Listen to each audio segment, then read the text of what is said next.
Bobby Likis Car Clinic begins at 6 minutes after the hour.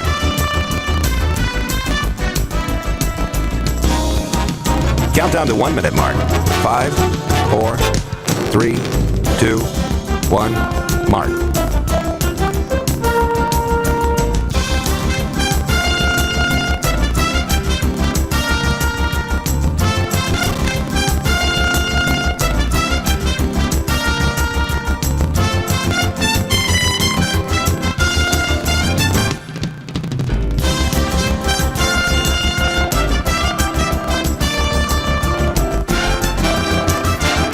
Countdown to 30-second mark. 5, 4, 3, 2, 1, mark.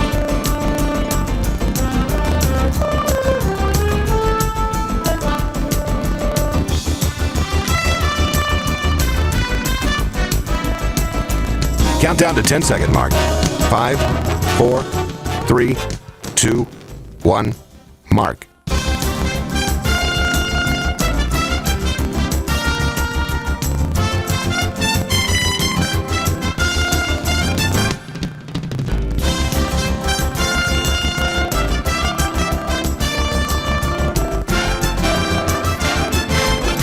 Welcome to Bobby Likis Car Clinic.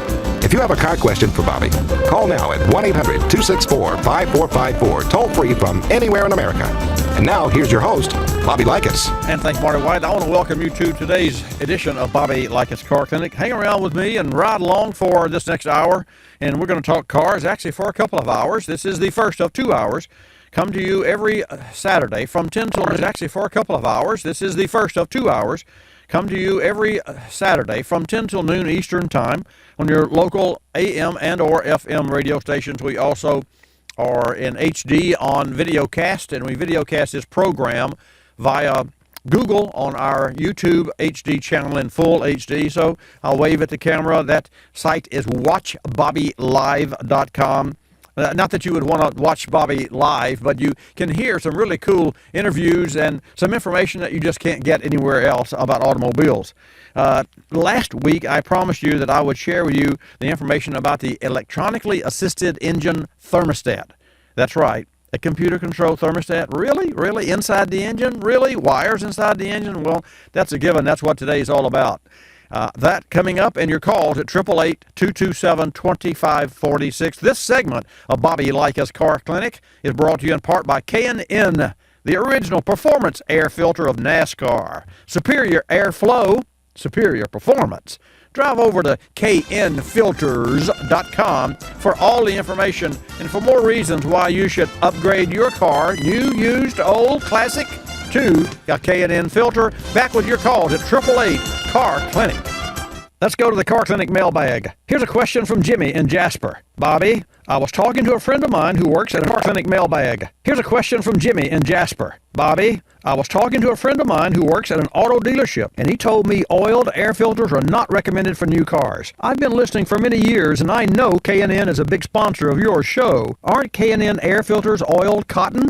I'm confused. Is it okay to use them or not? Jimmy, great question. K&N is known for its washable, reusable, oiled cotton air filters, which for over 45 years have extensive data that prove they are a perfect match for all vehicles, older models to the latest. You can find out more at knfilters.com. K&N also offers a line of intake kits that use a non-oiled, washable, reusable filter called Black Hawk, if you prefer the convenience of not oiling the filter after cleaning. Also, check out other products available from AEMintakes.com, SpectrePerformance.com, and AirRaid.com. All companies in the K&N family. Delphi has over 100 years of OE expertise, delivering the parts and support to make vehicle service and repair simple, accurate, and affordable. Delphi supplies automotive technologies to the top 25 manufacturers worldwide. From ignition to engine management to fuel systems, whether your vehicle is a hybrid or fuel-powered, Delphi has you covered. When it comes time for a repair, remember that with Delphi parts, it's not just quality, it's Delphi quality. Find Delphi Auto Parts on Facebook or YouTube, or drive to Delphi Auto Parts AutoParts.com. Your car and your life have a lot of moving parts, and your car battery to Delphi AutoParts.com. Your car and your life have a lot of moving parts, and your car battery is what keeps it all going. While all batteries may look the same on the outside, it's what's on the inside that matters. Choose a battery with PowerFrame technology inside. It's stronger, more durable, and keeps you going longer. That means you can count on a battery with PowerFrame to be there start after start. Batteries with PowerFrame grid technology are available at Advanced Auto Parts and CarQuest. Go to PowerFrame.com to find a store near you. You're listening to Bobby Likis Car Clinic. Like Shakespeare, we ask the question, what's in a name? Ours is pretty blah. We're Geico, not to be confused with Gecko, a small tree lizard. And no, Geico doesn't have a sister company named Girl Co. So, in the absence of a perfect name, focus group tested for hipness, we offer car insurance at a fair price. In 15 minutes, you could save 15%. Call 1-800-947-AUTO, 1-800-947-AUTO. Our name may not be cool, but saving money always is. Geico Direct, the sensible alternative. Another lending success story from LendingTree.com. I tend to put things off. For example, I put off getting a home equity line of credit for a while. Then one day, when I should have been doing my laundry, I went to LendingTree.com. I filled out one simple form and got 4 offers back within hours. Then I chose the line of credit that was right for me. Who knows? I may even get around to using it someday. When banks compete, you win at LendingTree.com. Equal housing opportunity. For additional information, Using it someday. When banks compete, you win at LendingTree.com. Equal housing opportunity. For additional information and state license disclosures, please visit our website located at LendingTree.com.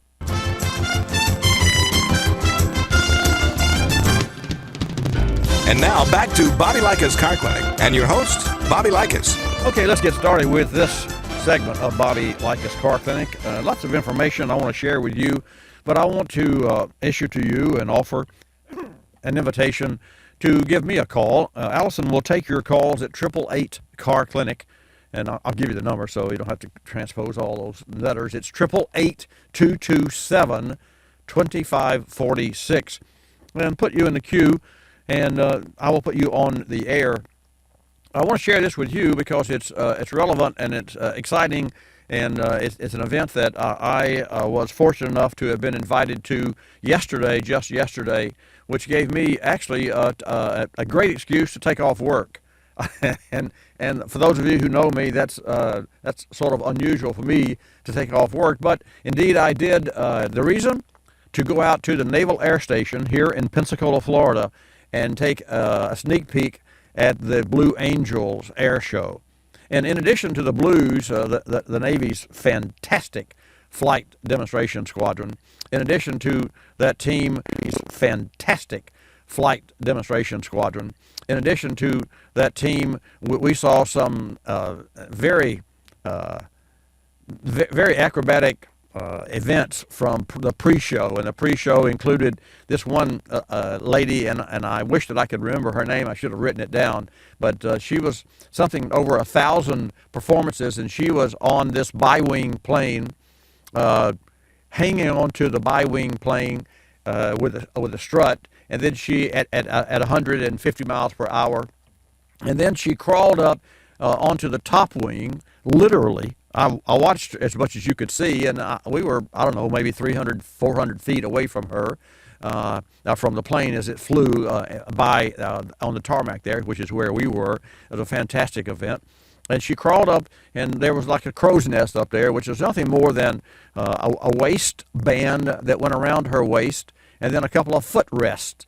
And literally, the plane started doing figure eights and flying upside down, and there she was upside down on this plane. Unbelievable. And folks, this is without a parachute. And of course, I guess if that's close to the ground, it's a moot point anyway. But for me, at least, it would, if somebody patted me on the back and said, "There's your little chute to save you," I would feel better. But it was unbelievable at the feat that we saw, and the feet, I would feel better. But it was unbelievable at the feat that we saw and the feats that we saw, and then to stand there and have the Blue with their F-18s fly past you at 1,000 miles per hour. They all came in and converged in 6 different locations and crossed in front of us. I guess over the field of maybe 3 football fields in area. These 6 planes at 1,000 miles per hour was just absolutely unbelievable. And it was an event that I will remember for a long time. So if you should ever find your way to the beautiful Gulf Coast of Florida, specifically Pensacola, or should the Blues ever come to your hometown, go out of your way to make sure that you see the action, because that's precision at its very finest when you're flying 1,000 miles per hour and your wingtip is 3 feet away from another plane that is also flying 1,000 miles per hour. And you think about flying on a Boeing 757, you say, well, it's kind of smooth. Well, there's a lot of turbulence. And it amazes me, being the technically savvy person that I claim that I am. Speaking of that, I want to shift gears, and I last week did not have the opportunity to share with you about the electronically assisted engine thermostat. But before I do that, I'll invite you to call. Allison will take your calls at 888-227. But before I do that, I'll invite you to call. Allison will take your calls at 888-227-2546. And folks, the engine thermostat has been an important component in automotive internal combustion engines for almost a century. The thermostat actually helps to speed the warm-up of an engine and reduce the cylinder wear. And that's really what this is all about. In fact, if speaking of airplanes, as I just was, you measure the air-fuel ratio in older planes by the cylinder head temperature, and you would lean it out or speed it or enrichen it. So the more you lean it, the hotter the engine runs. Well, in an engine today, the engines are run as lean as possible. And that way they can there's less fuel that goes out the tailpipe, or less fuel that goes out the exhaust for the catalytic converter to finish burning. And that's what a cat does. It just finishes the burning process. And hopefully the engine doesn't waste that much raw fuel or burnable fuel. And that's what oxygen sensors do. But getting back to the thermostat, the faster you can warm the engine up from an overnight stand, and if you're parked, if you live in New York and you may have, at this time of year, a 45 or a 50 degree morning. If you live in Pensacola, Florida, you may have a 70 degree morning. Regardless, either one of those temperatures, 40, 50, 60, 70, anything less than 100, regardless, either one of those temperatures, 40, 50, 60, 70, anything less than 100, is a very serious wear opportunity for your engine. Engines, in fact, Ford Motor Company said that an engine at 125 degrees Fahrenheit wears 5 times more rapidly than that same internal combustion engine at 95 degrees, at 195. So 125, and of course, that's a great lesson, or at least a great message, if those of you who, when your engine runs hot, the first thing you do is take the thermostat out. And then you find out, as is almost always the case, it wasn't the thermostat at all.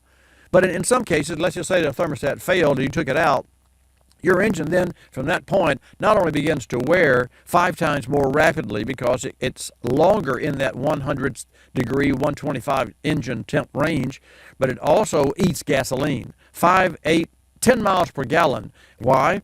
If you remember, when cars had carburetors, we had automatic chokes, which is nothing more than a muffle over the intake of an engine, a flap that would restrict the flow of air to make it draw more fuel. So the air-fuel ratio was incredibly rich.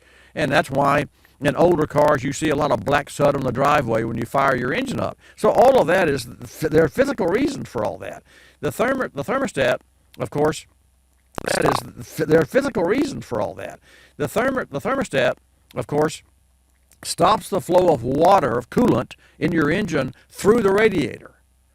Now, that engine coolant does, in newer cars, and it's phenomenal how the manufacturers have changed, does flow through the engine and circulate. And in some engines, there's a lower half flow and an upper half flow.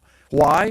Because the upper half flow is where the cylinder heads are and the combustion is. So therefore, the upper half of an engine will get up to operating temperature probably 3 to 4 times faster than the bottom half. But if you have all that water flowing, that coolant flowing, it takes forever to get up there. So that's why some manufacturers, Nissan is one that I can think of, that said, we'll put 2 thermostats in the vehicle, and we'll use, but see, they all use the same cooling system. They all use the same water pump. And so there's a lot of plumbing on the engine. And if you look at the engine, we used to have just a thermostat housing, and the hot water came out of the top of the intake manifold and went in the radiator, and it went back into the engine onto the bottom return radiator hose. It was that simple. Well, it's not that simple any longer. So not to be over technical here, but an electronically assisted thermostat actually has a small electric heater in the thermostat's wax motor. And that's what thermostats use. They use a little wax motor that when it gets hot, it pushes against, and that's what thermostats use. They use a little wax motor that when it gets hot, it pushes against the spring. If you've ever held a thermostat in your hand, there's a spring there. Well, the spring doesn't open it, the spring closes it. And it is the thermostat's motor, the wax motor, that actually pushes this open. So it's important for technicians too. Those of you who are technicians that are tuned in today, to remember that this thermostat, this electronically assisted thermostat, is a map control thermostat, and it's only part of a more complex cooling system, which, as I said, consists of coolant passages in the engine, a coolant mixing chamber around the thermostat, coolant hoses, a radiator, electric fans, and of course the actual coolant. So when you have, and folks, this is critical, if you have a water pump problem, or you blow a heater hose, or you get low on coolant for some reason, and then the folks find it, whatever you do, have the thermostat replaced. Request the thermostat be replaced in your engine, because the engine will damage the thermostat. Overheating will damage the thermostat. And electronically assisted thermostats use the computer, and the computer measures the engine load and temperature and RPM. And as you're driving down the highway, and think about it now, your thermostat opens partially. And once the engine cools down, and think about it now, your thermostat opens partially. And once the engine cools down and the radiator is all one solid temperature and you're cruising along at 200 degrees, all is well, then what happens is the thermostat will ease closed, and the engine, if you have to go up a hill, will load. And when it loads, the high heat comes up. And then the thermostat has to follow and open up. But it always follows. It's always reactive, not proactive. With an electronically assisted thermostat, it's proactive, which means gas mileage, longer engine life, a more even temperature for the engine. That's what it's all about. Okay, back with your calls. And also, Jim from Michigan, our car clinic reporter, has some really interesting topics today. In the meantime, your calls at 888-227-2546. I'm Bobby Likis, calling all technicians with 20 facts about ethanol. Don't knock it. Let's talk octane and ethanol. Octane rating is the standard measure of the anti-knock index, or AKI, of a motor fuel. The higher the octane, the less the knock. Why? Higher octane fuel, like pure ethanol at 113, can withstand higher cylinder pressure and higher temperature before detonation, which is an uncontrolled explosion within the cylinder that causes engine knock and damage. Ethanol not only protects against detonation, but also ethanol facilitates faster and lower temperature control. Not only protects against detonation, but also ethanol facilitates faster and lower temperature controlled combustion at the flame front, the place in the engine where the spark plug ignites the fuel. The result is less knock, more power, and better performance. I'm Bobby Likis, calling all technicians with 20 facts about ethanol. Brought to you by the Renewable Fuels Association. Drive to ethanolrfa.org. Today's new product spotlight is on Denso's Iridium TT spark plugs. Your vehicle spark plugs deliver the electric current needed to ignite the fuel that runs your engine. But not all spark plugs are the same. Denso is proud to introduce the Iridium TT spark plug. Iridium is in the platinum family and is the most corrosion-resistant metal known on Earth, resisting wear and oxidation in the harshest of environments. The TT stands for twin tip. This technology promotes the largest spark energy concentration and explosion possible by shrinking the two electrodes and thus reducing spark interference. The result is better fuel economy, more power, and faster starts, all while reducing carbon emissions. Taking things a step further, Denso developed a proprietary 360-degree laser welding process which creates a high-quality bond that ensures structural support. Denso has a tradition of innovation. Using their OE expertise, Denso products are manufactured to give you the right part and the right fit the first time, every time. Learn more about Denso's Iridium TT spark plugs at densott.com. You're listening to Bobby Likis Car Clinic. You're listening to Bobby Likis Car Clinic. The airlines like to have sales. Summer getaway sales, holiday sales, winter sales. Truth is, at any moment, some airline somewhere is on sale with low fares to great destinations. Travelocity knows exactly what's going on, who's on sale, to where, and when, at over 700 airlines worldwide. We even have this nifty feature that lets you look at a calendar so that you can see exactly the days the great fares are available. Travelocity.com. Go virtually anywhere. AOL keyword, travel. Hun, guess my temperature. It's 2 a.m. Go to sleep. Come on, one guess. 98. Higher. Higher, 99. You're getting warmer.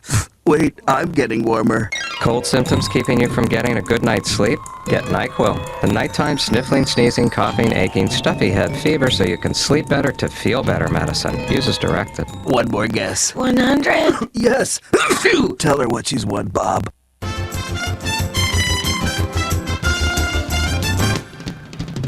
And now back to Bobby Likis Car Clinic and your host, Bobby Likis.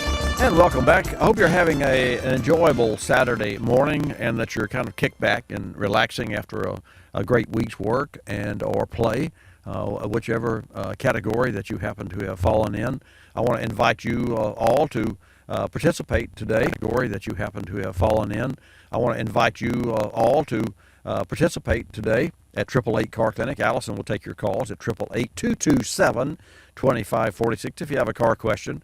Also, I want to invite you to go to Pinterest, our Pinterest, and look at our In the Shop with Bobby Likis. It's really interesting. And these are not just any photos. They're on our Pinterest. And so let me tell you how to find it. You go to pinterest.com/Bobby Likis. That's Likis. And you look for In the Shop with Bobby Likis. And on this week's In the Shop board, we pinned some photos of a 1972 Eldorado Cadillac with 167,000 miles. And our ASE certified master technician, Johnny Bars, who actually was correcting some fluid that was leaking from the vehicle after it cranked. And the front engine mount degraded from oil soaking on the mount. And it caused the mount to separate, and therefore the engine that rests on this mount would dip forward. And this caused a radiator cooling fan, you'll see this, to come in contact with the fan shroud, and then the fan shroud broke the blades, and the blades ruptured the radiator. You know, the hip bones connected to the, well, that's what this happened. And then, of course, we had to replace the engine mount with new, and we replaced the radiator and the fan blades and the water pump and the belts and those sorts of things. Engine mount with new, and we replaced the radiator and the fan blades and the water pump and the belts and those sorts of things. It's very interesting to see, and this is old technology, but it just goes to show you how oil leaks and engine mounts, which are metal with rubber, and the rubber does all the work, but when the rubber goes away, the metal is supposed to keep the engine in the car. Well, it does. It just doesn't keep it located as well. So this engine shifted forward, and the fan ate the shroud, and then the blades ate the radiator, and so on and so forth. Take a look when you get a chance. It's called Reality Auto Service, and it's our Pinterest.com/Bobby Likis. Let's go to Michigan. Jim, welcome to Bobby Likis Car Clinic. Thank you. Glad to have you join us. Glad to be here, Bobby, but the sound that we're streaming today sounds like you're gargling. Oh, really? Yeah, really. A lot of listeners listen to your show with that, and I hope they can correct it for you. Well, I thank you for telling that. So what Kevin will do is he will dial up, make sure that we dial up and check it. And that may be, it's possible that it's your download? I'd rather doubt it, but it could be either way, and even if I reboot it, it comes back the same way. Oh, you have rebooted? Right. Well, Kevin will actually call Westwood One and find out. And say again, Kevin, you can come on. Kevin? Yeah, Jim, thanks for letting us know about that. Say again, Kevin, you can come on. Kevin? Yeah, Jim, thanks for letting us know about that. Are you listening on YouTube or a radio station? I'm listening on a radio station right now. Okay, I'll definitely give them a call. Thank you very much. You're welcome, Kevin. Yeah, thank you, Jim. On occasion, that happens, and you know when that happens, we really don't know, because we're not on the listening side, we're on the pushing side. We push the signals out.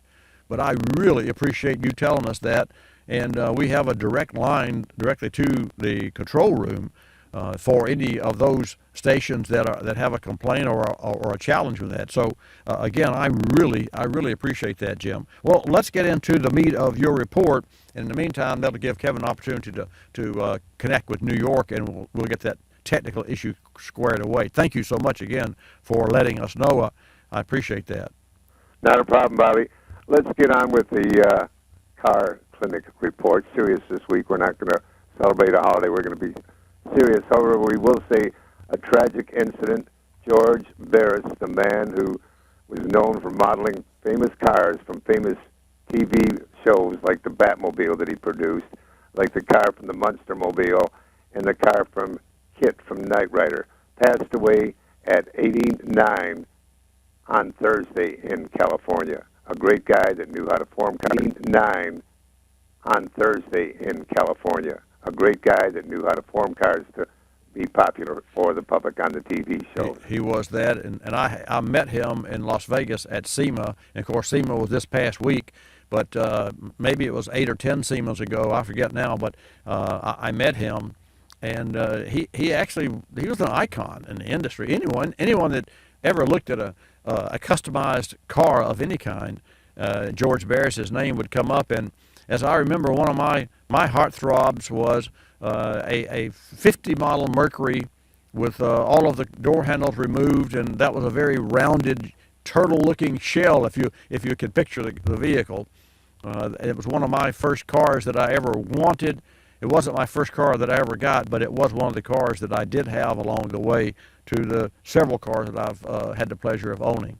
Well, I'm sorry to hear that he passed, but I will say that there are many of us that will literally honor him and keep him in our thoughts, and I thank you for sharing that information with us. And here's to his family and all of his relatives and friends out there who will miss George Barris. And folks, if you're not familiar, just Google George Barris, and you'll see exactly what he's talking about. And speaking of Googling it, Bobby, all three of my computers have voice command. All you have to do is say George. And speaking of Googling it, Bobby, all three of my computers have voice command. All you have to do is say George Barris, and you're there with all the facts about him. You're so it's technically advanced. It is. It really is. In fact, just last evening, we were looking at the weather because the weather's a little bit shady today, and I pushed a button and I said, Siri, what's the weather going to be like this weekend? And sure enough, the screen pops up on an iPad and with a complete report. So indeed, no question, so we live in a digital age for sure. And for those, to that end, we have upgraded our complete facility to fiber. And as such, we're very cognizant of the speed and the digital connections that we have. What else do you have for us, sir? Okay, we're going to talk about Ford Company adding this past Tuesday special cars into their cars that you still can purchase. One in particular that really caught my eye, and I think yours as well, is the 900 horsepower Mustang that can be purchased. A 900 horsepower Mustang? Right, that's what we're talking about. I think of that real quickly when you talked about all the turbo engines that are giving fantastic mileage. Maybe that big engine won't give the fantastic mileage, but it's going to have a lot of boom when somebody hits the pedal, I'll tell you that. Well, you think about it this way, folks. Mileage, but it's going to have a lot of boom when somebody hits the pedal, I'll tell you that. Well, you think about it this way, folks. Here is a vehicle. I mean, the Corvette, which is a 6-liter engine, puts out 650 horsepower. A Viper, 700 horsepower. The Hellcat, 707 horsepower. So here is a souped up, and granted, it's modified, but it's a 2.3 liter EcoBoost engine, and I don't know exactly how many cubic inches. Well, that would be 122. That would be 130 cubic inches or so. But the bottom line is Ford's modified engine you're talking about uses a web level 2.4 camshaft and Magna Fuel 750 dual fuel pumps and large 2200 cc fuel injectors. The reason that's important, and Jim, we have talked about turbochargers. An engine, the size of an engine determines how much power it makes to a point. Afterwards, the amount of air you can cram, force, push into a cylinder, and trap determines how much push you'll have when you light the fire, when the spark plug fires. So if you can use and do use a high octane gasoline, and especially the 85, all the street rodders now are using E80, and especially the 85, all the street rodders now are using E85. I think it's really so strange that ethanol for so many years has been blamed for so many things that it did not do, and now so many people are saying, well, if you really want to maximize the performance of the engine, use ethanol, and 85 will give you take a stock engine as on E10 or E15. When I say stock, like a Subaru, which is what my general manager has, and this vehicle has 350 horsepower. He says he can get another 70 horsepower by going to E85. So it doesn't surprise me that Ford is seeing 900 horsepower out of a four-cylinder engine because they're cramming a lot of air with a high-octane fuel and a lot of compression. What else do you have, sir? Okay, Bobby, this will stay with Ford in part of this report today, that they're expanding a version of their 150 aluminum truck, which includes a Roush modified truck to get 650 horsepower and 600 pounds of torque out of a 5-liter V8 engine. Well, the 5-liter, that's 310 cubic inches, and you're getting 600 pound-feet of torque and 650 horsepower. So that's like 2.1 horsepower feet of torque and 650 horsepower. So that's like 2.1 horsepower per cubic inch. That is unbelievable, unbelievable. And you know what happens, folks, when we see these at SEMA, and we then see an offshoot of these very same engines that come to the showroom floors. And in fact, the car that I'm driving, which is a 5-liter, has 385 horsepower without a turbocharger. It has 11.5 to 1 compression ratio, and the muscle cars in the 80s had 11 to 1. We thought that was a lot, 11 to 1. Here's a street car that's a luxury car now, not a hot rod, a luxury car, and it has 11.5 to 1. Shifting gears, what else do you have, sir? Okay, shifting gears. Automotive sales in the big three in Michigan have looked so well, and they're selling in the last 3 months so much better that the projection is there'll be another hot year for all manufacturers around the world to sell their cars. That is unbelievable. That's unbelievable. Do you have any stats on those? I happen to have some if you do not. Okay, well, GM increased their sale. Ford was up 13, but GM, I think, was up 15%. Now, Ford tried to catch up in the last week by offering a special family plan where they could get double discounts on cars, and they thought maybe GM special family plan where they could get double discounts on cars, and they thought maybe GM would follow. GM said, no, we'll just watch and see what you do. Wow.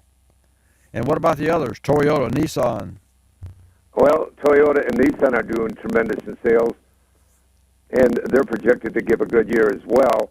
But the news that I have is that Hyundai is going to go into the luxury cars from South Korea, and they're going to sell luxury cars worldwide, which somebody will say, well, the world market is not always good for cars, but it is when you think of they have to produce less cars if they have a higher dollar value on the car and it's a luxury car in the market for it.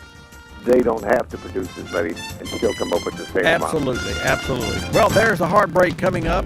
Jim, Car Clinic reporter, we'll be back, folks. Don't touch your dial. In the service bay this week is the 2012 Kia Optima. Its owner says the car is sluggish, especially on cold startups. Our diagnosis? A tremendous buildup of carbon on the backside of its intake valves. This can happen with gasoline direct injection, or GDI, engines, as fuel is not being sprayed on the backside of intake valves. The mist of gasoline can actually help keep intake ports clean. So what can you do? Use new Fuel Pro Complete from Motor Medic. Fuel Pro Complete works on both GDI and PFI, or port fuel fuel injection engines. Dealerships can charge $100 for this service, but Fuel Pro Complete from MotorMedic costs engines. Dealerships can charge $100 for this service, but Fuel Pro Complete from MotorMedic costs a fraction of that. Fuel Pro Complete treats both the air intake and the fuel system, and it's easy to use. You don't need to unscrew any air intakes or worry about harming sensors. Visit FuelProComplete.com for more information, including a demo video and port locator with a list of vehicle makes and models. That's FuelProComplete.com.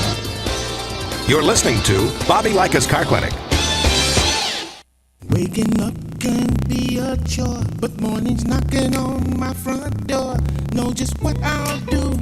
Put on a pot of Folgers brew. Mountain roll aroma hits the spot. Helps me give all that I've got. An opportunity to start out smiling and happy. The best part of waking up is Folgers in your cup. Good night, Prevotella. Good night, Actinomyces. Good night, Streptococcus.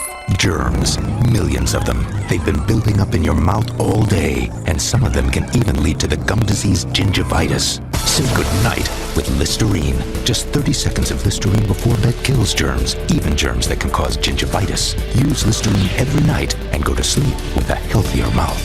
See your dentist. Use as directed when brushing and flossing aren't enough. Sleep with a healthier mouth.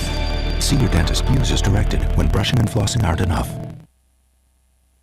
If you're familiar with the Kulsiford section of the newspaper, you probably understand this message quite well. You see, in the Kulsiford section, everything gets abbreviated.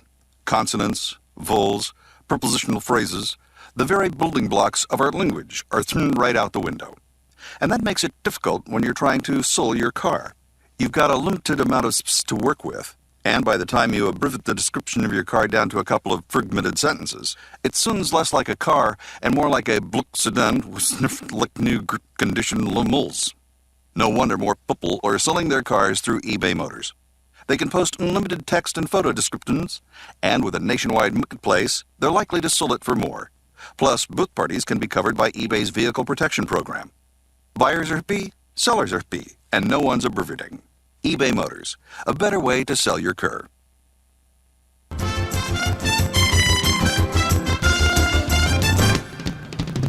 And now back to Bobby Likis Car Clinic and your host, Bobby Likis. And welcome back to this segment of Bobby Likis Car Clinic. If you're tuning and right along for the ride, stay tuned and welcome. I've got a surprise for many of you. You're all familiar with the Volkswagen, or many of you, you're all familiar with the Volkswagen, I guess it's a debacle. You could call it whatever you please, but it's pretty serious, and it's going to be interesting to watch what happens with VW. This week, I was privy to and invited to a media exclusive teleconference. I want to play an excerpt from that a little later in the program, but we're going to go back to Jim right now. And Jim, I didn't. Are you still with us, Jim? I'm still with you, Bobby. Great. We're going to the other place. Thank you. It's going to be really interesting when you hear what these folks from the EPA. It's the EPA, Cynthia Giles, and she is the assistant administrator for EPA's Office of Enforcement and Compliance Assurance. But I'll share that with you a little bit later in the program. We've talked about Ford and their 900 horsepower machines. What else did you bring us this morning?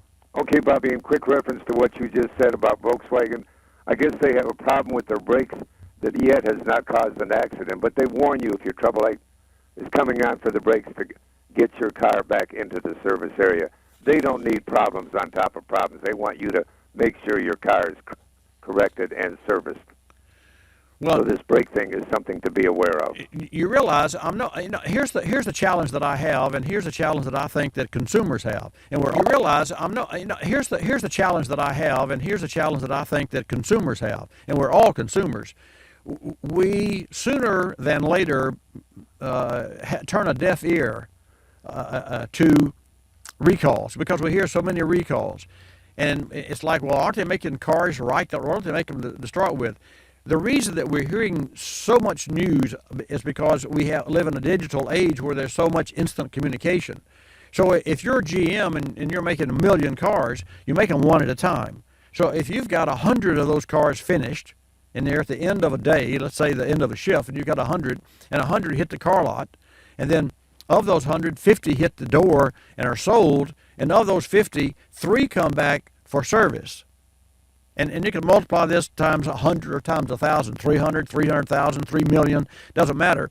What does matter is that if those first 3 cars that come back to that service department with a complaint are of the same complaint, it's not rocket science to say, hey, wait a minute, if 3 out of 100, or if all 3 of these returns and complaints are of a brake issue or a brake light or some failure of some part or some incompatibility with software that will make that a warning light come on, then we better stop selling the cars. All right, we better stop making the cars until we find out what's causing it. We better stop selling the cars. All right, we better stop making the cars until we find out what's causing it. And that's what GM has done. That GM has opened, as I understand, and I've read through the trades, that GM has actually opened the behind closed doors. The upper level management, and that would be Mary Barra, the CEO, has said we're going to listen to our engineers, and if our engineers find 6 flaws, and I say 6 because this happened recently, found 6 flaws or 6 reports of similar nature, they stop making that particular line of car that day and say, wait, we have multiples of potential problems here. So the good news is they'll work through it. I'm not sure VW is ever going to work through the lack of confidence and the abuse and I say abuse, and I'm not anti-VW. I'm just anti, and cannot figure for the life of me why such a large OEM would defeat an emissions control on purpose and know it and continue it. And have a plan to have a Porsche coming out as an electric car that's in the near future, and will there be that near future? Well, we'll see. We'll see. What else do you have?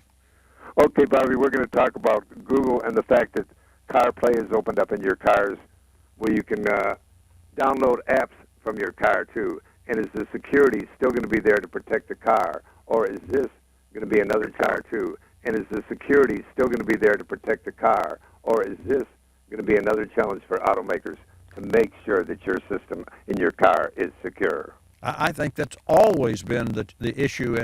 And some 10 or 12 years ago, I moderated what was called a Connect to Cars, the Digital 2 Connect to Cars for the Consumer Electronics Association, which is a huge show in Las Vegas. And it's not the SEMA, it's the CES show and the Consumer Electronics Show. And we had 9 guests there.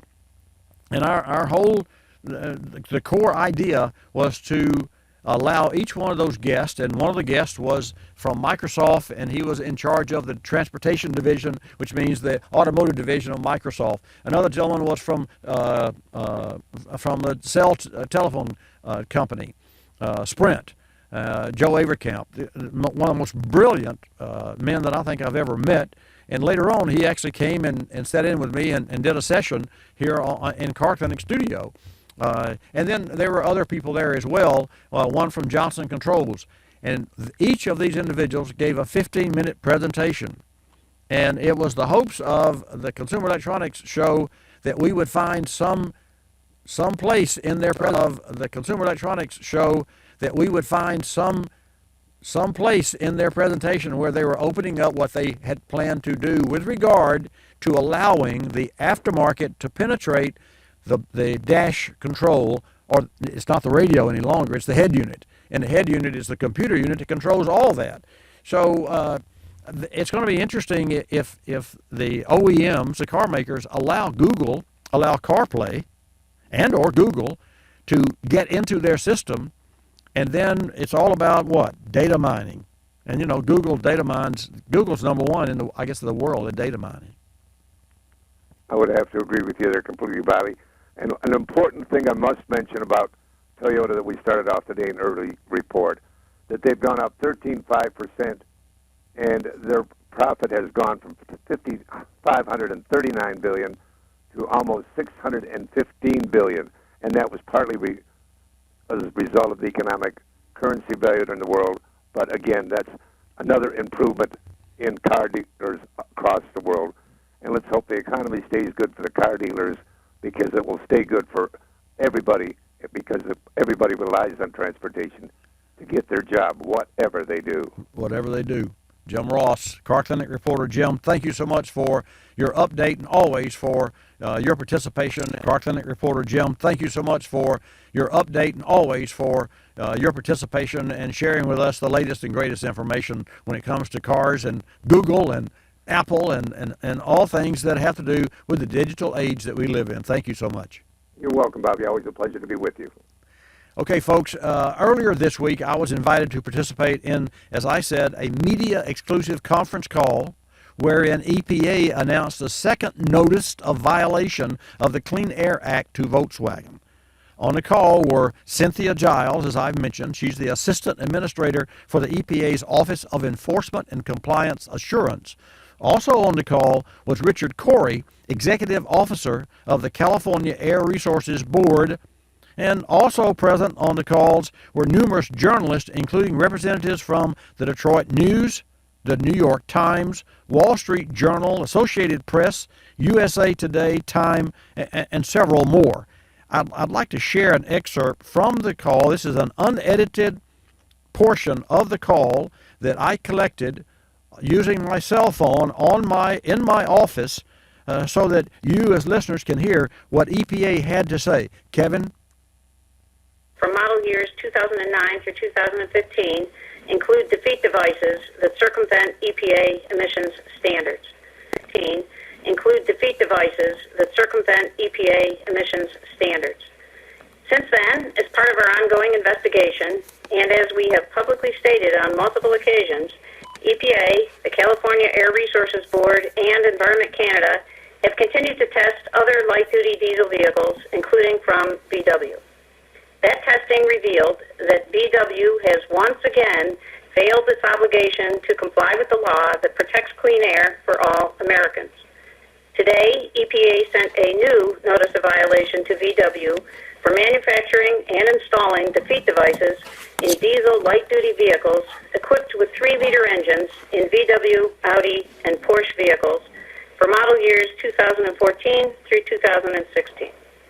The affected models include the 2014 VW Touareg, the 2015 Porsche Cayenne, the 2016 Audi A6 Quattro, A7 Quattro, A8, A8L, and Q5. As described in the notice of violation, these vehicles have 2 modes of operation, one that VW labeled temperature conditioning and one that VW labeled normal mode. When the vehicle senses that it is undergoing a federal emissions test procedure, it operates in temperature conditioning mode. Under that mode, the vehicle test procedure, it operates in temperature conditioning mode. Under that mode, the vehicle appears to meet U.S. emission standards. At exactly 1 second after the completion of the initial phases of the standard test procedure, this software directs the vehicle to transition to normal mode, causing a variety of engine operational changes, resulting in significant increases in NOx emissions. The vehicles also operate at this higher emitting normal mode when the vehicle detects that it is not undergoing an emissions test. In this higher emitting normal mode, the 3-liter diesel vehicles that are the subject of this notice of violation emit up to 9 times as much NOx as is allowed under federal standards. This design feature is an illegal defeat device. By making and selling vehicles with these defeat devices that allow for higher levels of air emissions than were certified to EPA, VW violated important provisions of the Clean Air Act that protect clean air for all Americans. We are issuing this notice of violation because we have clear evidence of these additional violations, and we thought it was important to put VW on notice and to inform the public. The NOV is posted on EPA's website. And there you have it. That's an excerpt, and that call lasted some 20 minutes, and it was just this past week. And there you have it. That's an excerpt, and that call lasted some 20 minutes, and it was just this past week. And there were, of course, they gave us an opportunity to ask questions, and I thought it was very interesting. One of the questions that I had that I think Mr. Shepherdson from the Detroit News, who happened to get rolled out of the chute first with questions, asked the question, is there a stop sale on these vehicles? And to that end, they did not know if there were at this time going to put a stop sale on the 16 model automobiles. The answer to that question was, we shall wait and see what VW has to offer to correct the situation and how they plan to roll it out, because that's not forthcoming at that time, and that time was this past week. So it'll be interesting over the next 3 or 4 weeks to determine what VW plans to do. And also, I'll remind you that, and I'm thinking of our office manager who bought a Hyundai. She liked the Hyundai. She drives one. She's done a great job. The MPG that was delivered by the car was 1 mile per gallon less than what the manufacturer claimed. And if you remember, this happened maybe 2-3 years ago. So to catch up and to be fair to the consumers that buy cars, that would be you and me, up and to be fair to the consumers that buy cars, that would be you and me, that buy cars with the understanding that if it get an advertised of 20 miles per gallon, we should get 20 miles per gallon. Now, there are differences in topography and the type of driving and what have you, but the car should get 20 miles per gallon on a given day on a nice even road. So I'm not saying to get 20 miles per gallon in town, but if it calls for 15 and 20, it should get close to 15 and close to 20, and close, it's got to be within 5%, as I understand. Now, having said that, her car was one of the cars that did not get the MPG. So what Hyundai did was to give a credit card, and each year she gets a credit card, which, folks, turned out to be $84, and which is not insignificant when you got a car that I'm sure she's getting 30 miles per gallon. That's a lot of gas. And she gets a credit from Hyundai through the local Hyundai dealer right here in our home city of Pensacola, Florida, where our studios are located. She gets a card of 80, and I think it's $84. It could be 82, but it doesn't matter. It's 80 and some change every year. So I said all that to say this. Volkswagen's goal, and they made it public, was to become the largest car maker in the world, and they did. Volkswagen's goal, and they made it public, was to become the largest car maker in the world, and they did. I think that Volkswagen has accomplished their goal at the expense of doing the right thing, and the emissions proves it. They advertise MPG. We all, including yours truly, talk about the TDI and what a great vehicle it is and what a great engine that the diesel. They defined it and they sold them. So it's going to be really interesting to see what the residual value is on the car that if you have one, what you're going to do. I had a customer the other day that told me, I'm not taking my car back to the dealer and have it detuned. And so if his car falls under that same umbrella, will he not take it back and have it upgraded? Does that mean it's going to be detuned? Well, that's what the customer's words were. That wasn't ours.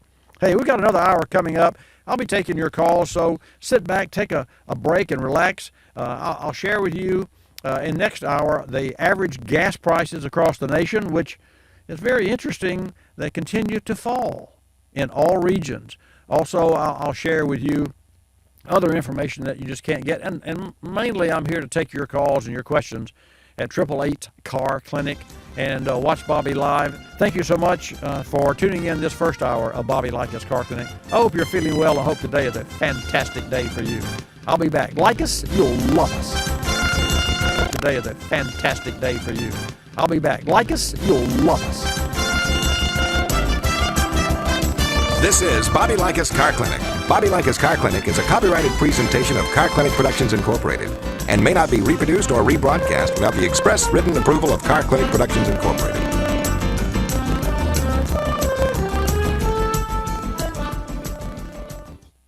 From the Car Clinic inbox, James writes, I recently noticed the front tires on my Subaru are worn, but rear tires seem okay. Can I change just 2? James, today's vehicles run on the sum of their parts to make themselves whole. Traction control, analog brakes, crash avoidance systems all require key information from your vehicle's tires. If you're driving an all-wheel drive vehicle, then tires are especially critical in ensuring the all-wheel drive system does its job and keeps you safe. Changing just 2 tires instead of 4 can compromise all-wheel drive operation and, in some vehicles, even cause wear and damage to the all-wheel drive components. When replacing tires, always check tread depth and condition. Rotate your tires at required intervals and check owner's manuals for specifics. Drive to GeneralTire.com to learn about the new Grabber HTS 60, featuring General Tire's newest wear improvement technology that improves tread life up to 25% over the original Grabber HTS. That's GeneralTire.com.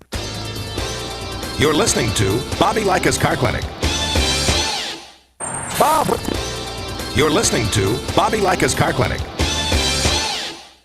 Bob, what's new? Last month I'm in Africa. When this wildebeest charges me, we butt heads and he's history. After I pull my guide from the jaws of an alligator, I dig into some beef jerky. I get heartburn. I take out my Rolaids as I'm fighting off a wild boar. In under 10 seconds it starts working. Then the boar is bye-bye. My heartburn's gone. Rolaid starts working in under 10 seconds? You expect me to believe that? It's true. Rolaid starts neutralizing acid in under 10 seconds. ROLAIDS spells relief. Use as directed.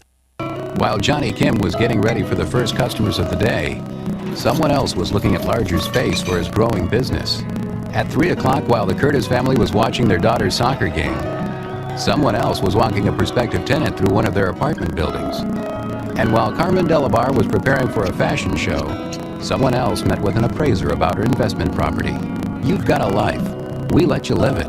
We're realtors. Real estate is our life.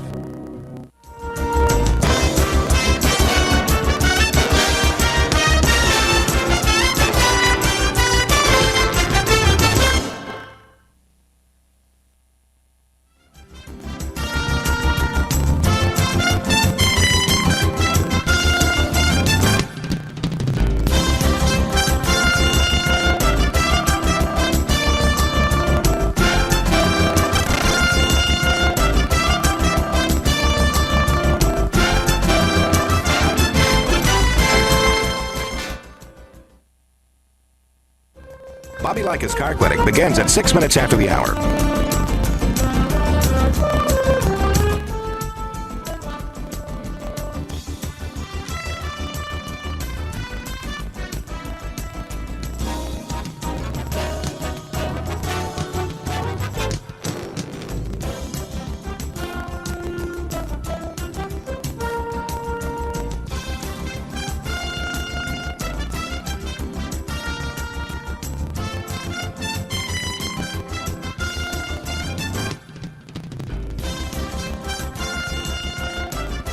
Bobby Likis Car Clinic begins at 6 minutes after the hour.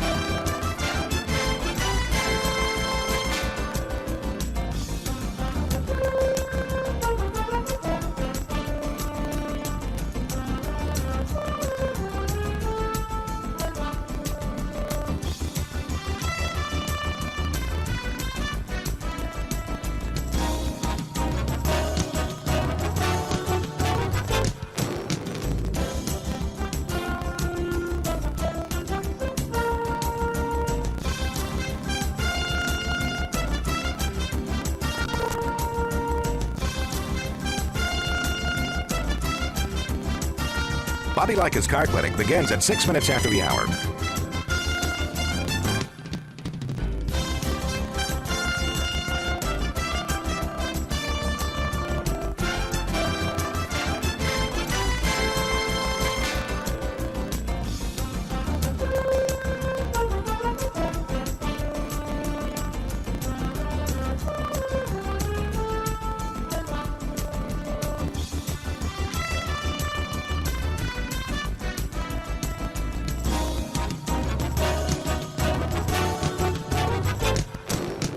Bobby Likis Car Clinic begins at 6 minutes after the hour.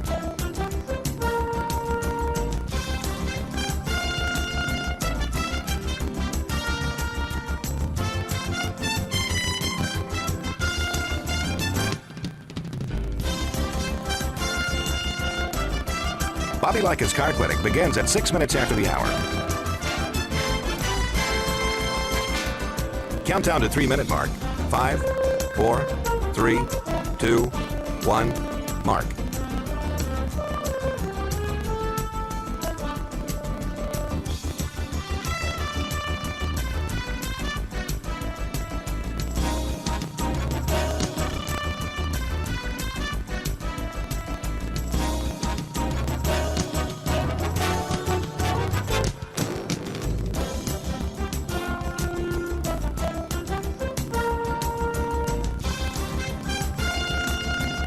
Bobby Likis Car Clinic begins at 6 minutes after the hour.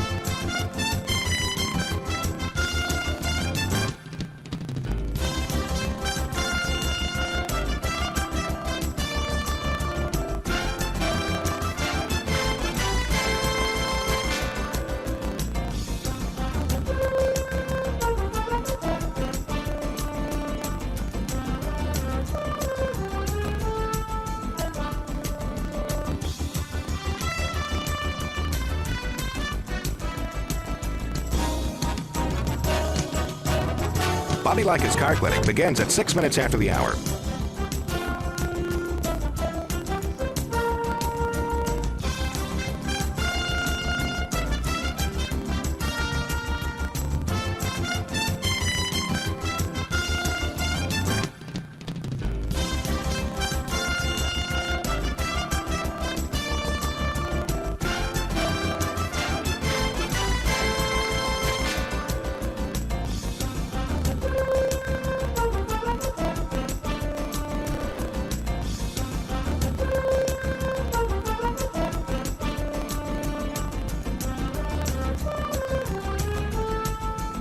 Bobby Likis Car Clinic begins at 6 minutes after the hour.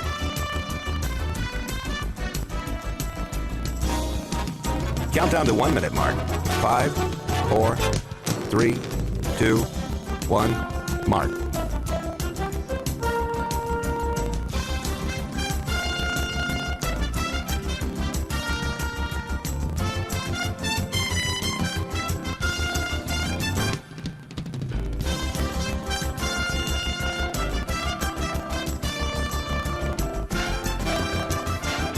Countdown to 30-second mark. 5, 4, 3, 2, 1, mark.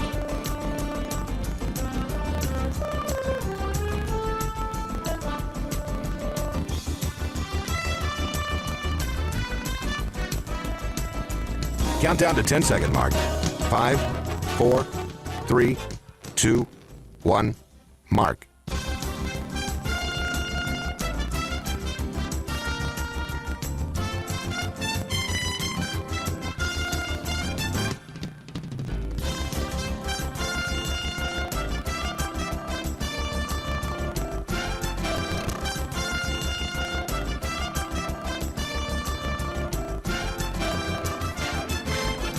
Welcome to Bobby Likis Car Clinic. If you have a car question for Bobby, call now at 1-800-264-5454, toll free from anywhere in America. And now, here's your host, Bobby Likis. And welcome to this hour of Bobby Likis Car Clinic. Thanks for joining us. Let's have some great conversations this hour.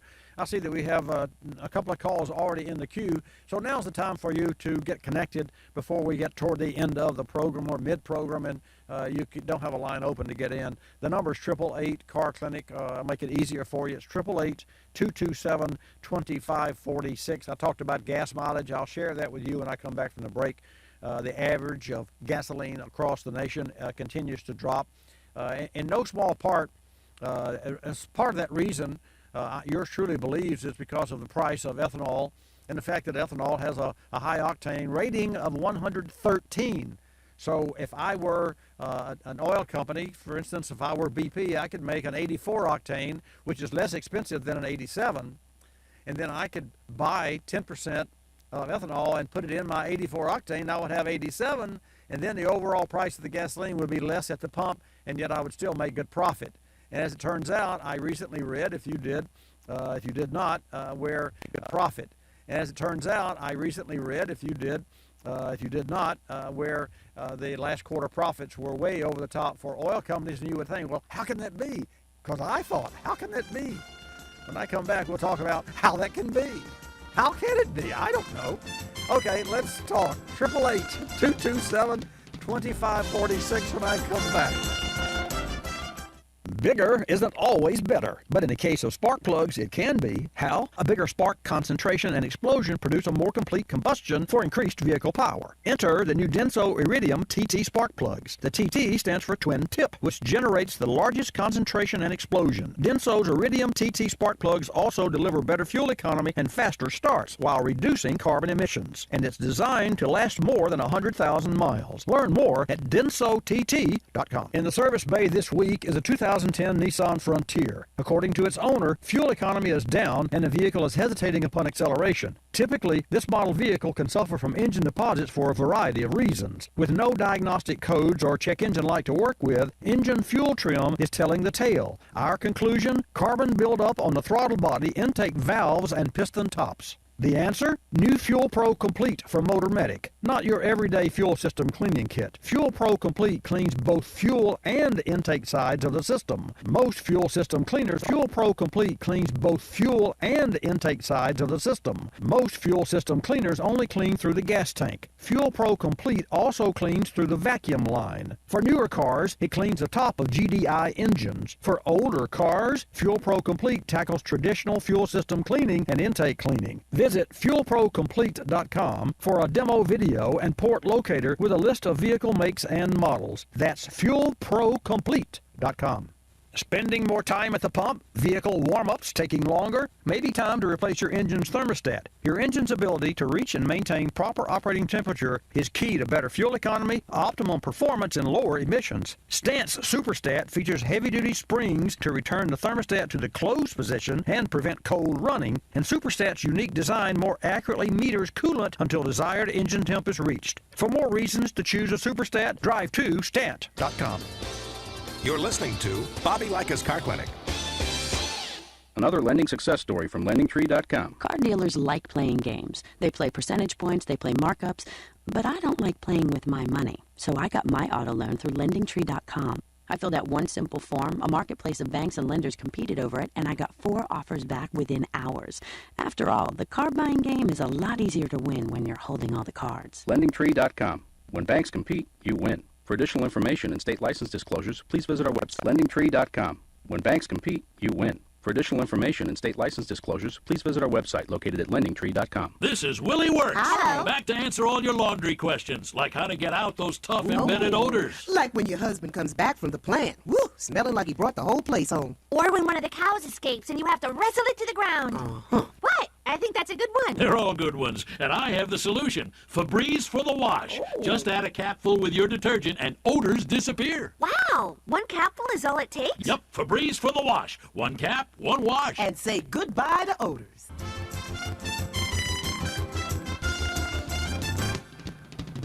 And now back to Bobby Likis Car Clinic and your host, Bobby Likis. Okay, let's get started with this hour of Bobby Likis Car Clinic. For those of you who may not have heard of this program, I am a car guy. I'm in the automotive service and repair business for some 44 years. I've hosted this program for some 24 years. The studio we call the Center of the Automotive Universe is located in the center of our automotive service facility on the beautiful Gulf Coast of Florida, specifically Pensacola, Florida. The studios were manufactured to our specifications by Acoustic Systems in Austin, Texas, the same company that manufactured and built the studios for XM satellite radio in D.C., where they took a brewery and converted it to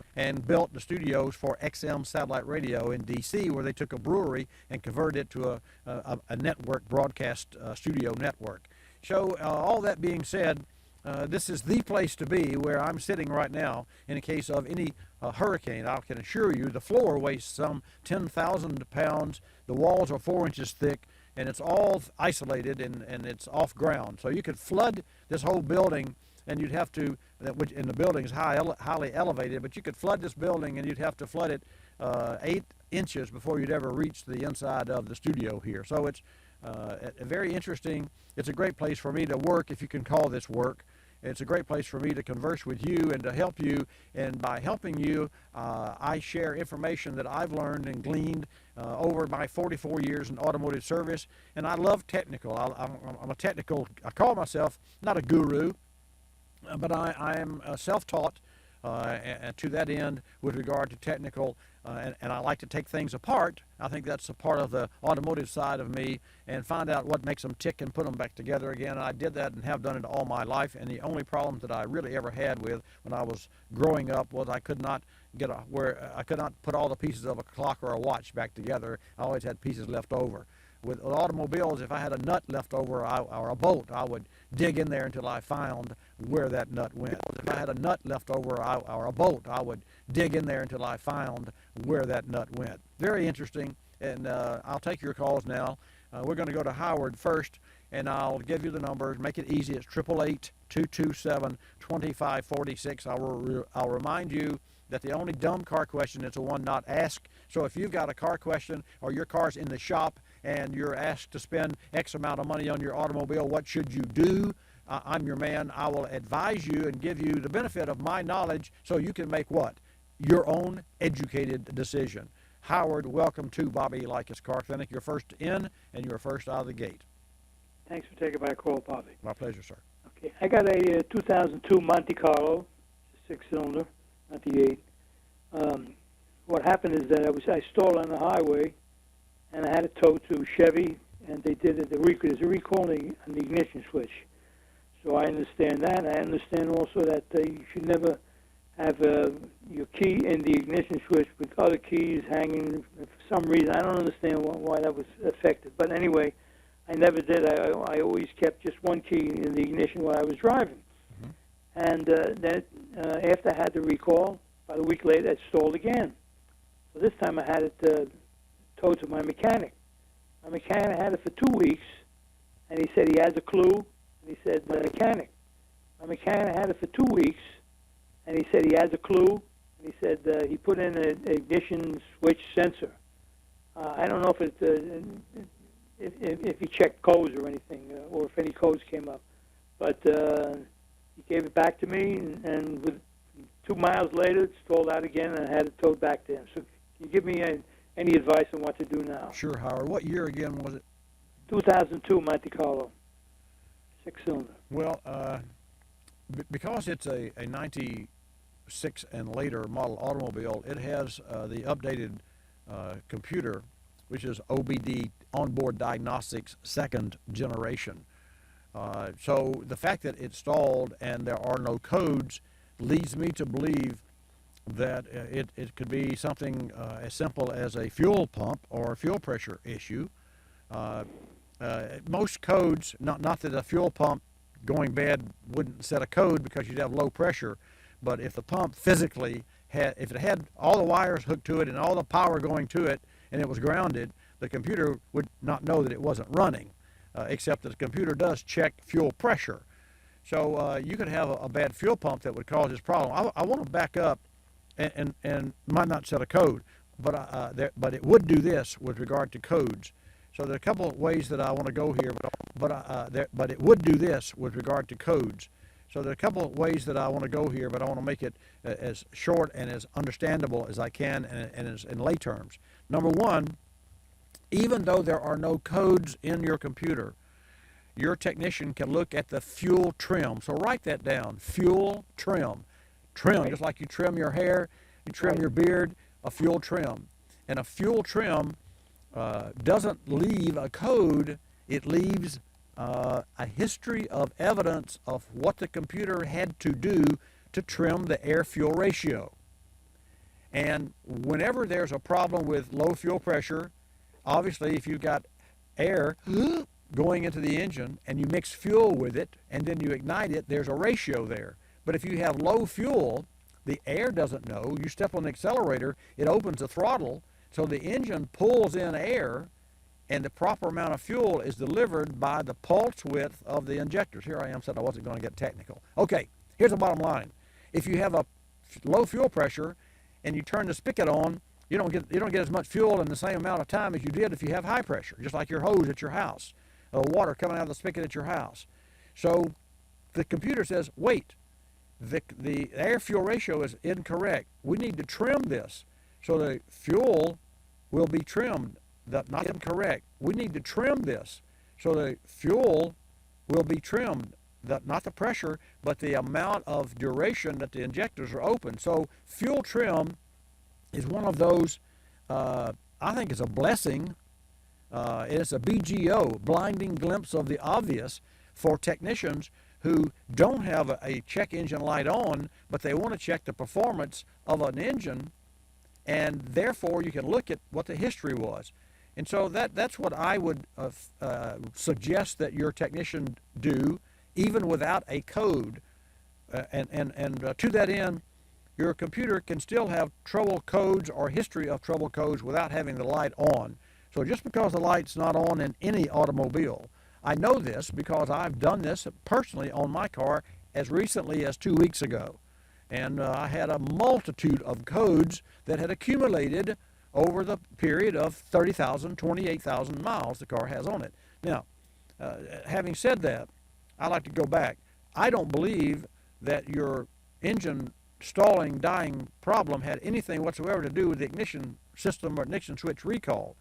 And to that end, the ignition switch is you turn it on, but if there's a detent there, you know, like when you let's see, a detent would be there's a detent there, you know, like when you let's see, a detent would be like when you open your door and you can open it, and maybe there are two different amounts of opening, and you open it to the first click and the door stays, and then you can undo your seatbelt and you can get out of the car and the door doesn't slam you in the knee.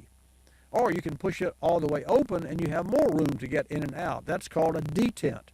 And gear shifts have detents. Standard transmissions all have detents. Heater switches have detents. Even your radio knob has little serrations that where you can feel the zip, zip, zip, zip, zip. You can feel the detent. So all of those, even a light switch on in your kitchen has a flip over detent that allows it to flip on or flip off. And some are smooth with no detent, but you have to look at the light to make sure you got it all the way off because you didn't feel it click off or click on. The ignition recall was all about the fact that the mechanical part of the ignition switch had a poor, weak detent. And to that end, the detent would hold it in the on position. But if the detent was weak and you had something weight, and everybody does, even if you don't have, if you have just a key fob, the way that was mounted and the way it was turned on so that it was leaning backwards most of the time, not forward. It was turned on so that it was leaning backwards most of the time, not forward. Had it been too far forward, it would have wanted to go into the crank mode, so that would have never happened. But as you know, if the GM had made the key so that it was too far forward, when you went to crank the engine, you would have had to crank all the way around past 6 o'clock with your hand. Well, people would have complained. You've got a certain range of motion when you turn your wrist that's comfortable, so it had to be within that range, and that's why when you crank the engine, let off of it, it comes back to a range that would allow it to have been unchecked or turned off by weighted. So I said all that to say, go back to your technician, have him to check for fuel trim and check for the air-fuel ratio, and also run a fuel pressure test on your engine and the output. You got it? Very good. And why doesn't the car start? Well, if there's no fuel, it's not going to start. Okay, I got you. Okay. Thank you. All right, thank you. So I said all that, and he said, answer his question, was not going to start. Thank you, Howard. Appreciate your call. And folks, thank you. I know that we have more calls coming in. I'll make my answers shorter. I'll try to make my answers shorter when I come back. You're moving fast, and you don't want anything to slow you down, especially an unreliable battery. Be sure the next time your car needs a new battery, you choose one with PowerFrame unreliable battery. Be sure the next time your car needs a new battery, you choose one with PowerFrame grid technology. It's not only 66% more durable than other grid designs, it's manufactured with the latest, most sustainable processes. Look for PowerFrame on the outside for true strength on the inside. To find a retailer near you, visit powerframe.com. That's powerframe.com. Ignition coils carry volts from battery to spark plug, playing a key role in starting your vehicle. But not all ignition coils are created equal. Designed with high-quality components and smart processes, Delphi ignition coils provide superior performance to ensure fast starts, reliable engine performance, and improved fuel efficiency. And Delphi ignition coils are backed by Delphi's OE expertise. When it comes time for a repair, remember, with Delphi parts, it's not just quality, it's Delphi quality. Learn more at DelphiAutoparts.com. That's DelphiAutoparts.com. History is full of automotive breakthroughs breakthroughs like in-vehicle air conditioning in 1939 and airbags in the 70s. Now Shell is proud to introduce another automotive breakthrough, Shell V-Power Nitro Plus Premium Gasoline, featuring an innovative additive package with patented technology. Shell V-Power Nitro Plus Premium Gasoline protects against all three main types of engine performance threats: gunk, corrosion, and wear. Shell V-Power Nitro Plus Premium Gasoline provides the best total engine protection you can buy. It actively cleans intake valves and fuel injectors and shields critical engine parts against future buildup. The result is cleans intake valves and fuel injectors and shields critical engine parts against future buildup. The result is a cleaner, more efficient engine that will operate at optimum performance. Shell V-Power Nitro Plus Premium Gasoline, proven in industry standard tests and recommended by BMW M Series. Don't give your engine just any premium gasoline. Choose a breakthrough. Choose Shell V-Power Nitro Plus Premium Gasoline. Learn more at shell.com/US. You're listening to Bobby Likis Car Clinic. Telephone From Geico Auto Insurance. When calling Geico to switch your car insurance, you will not need acetaminophen, naproxen, indomethacin, ibuprofen, a cold compress, an on-call acupuncturist, or any other pain remedy. In 15 minutes, you could save 15% or more. If it were any more painless, you could do it in your sleep, which is theoretically possible since we offer complete 24-hour service. Call 1-800-947-AUTO, 1-800-947-AUTO. Geico Direct, the sensible alternative. Some original thinking by Starbucks barista Frank Botex. What I love most is getting customers to smile in the morning. Starbucks is just a place to come and relax, kick your feet back. I mean, it's a second home. Starbucks is now in the grocery store, and what better way to just become your own personal barista at home? You go to the grocery store, pick up some coffee, take it home, let the aroma take over your body. Your favorite Starbucks coffee, at grocery, at home, at last. Aroma take over your body. Your favorite Starbucks coffee, at grocery, at home, at last.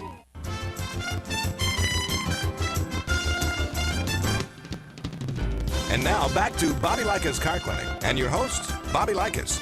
And welcome back to this segment of Bobby Likis Car Clinic. Thanks for tuning in today. Gas prices nationally, $2.22 across the board, literally, in all regions of the country, to include the East Coast, New England, Central Atlantic, Lower Atlantic, Midwest, Gulf Coast, Rocky Mountain, West Coast, and West Coast, less California. The only region of all of the 10 regions that I share with you each and every Saturday here on Bobby Likis Car Clinic is the Midwest, and that price of gasoline as compared to last week was 4 cents higher than last week. Otherwise, all areas, all regions are lower price than same time last week, and all, to include the Midwest that I mentioned, are lower than same time last year.